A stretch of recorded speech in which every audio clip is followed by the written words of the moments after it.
नमस्कार मंडळी, तुम्हाला सुद्धा झणझणीत तर्री वास तिखट अशी शेवभाजी खायची आहे तर तुम्ही अगदी बरोबर व्हिडिओवरती आलेला आहात.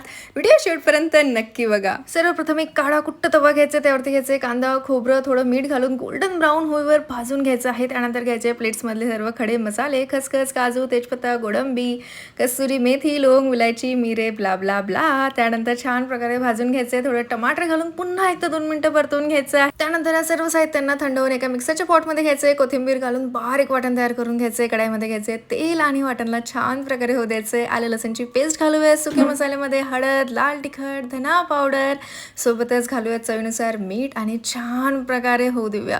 थोडं पाणी घालूयात आणि झाकण ठेवून थोडी वेळ होऊ देऊया.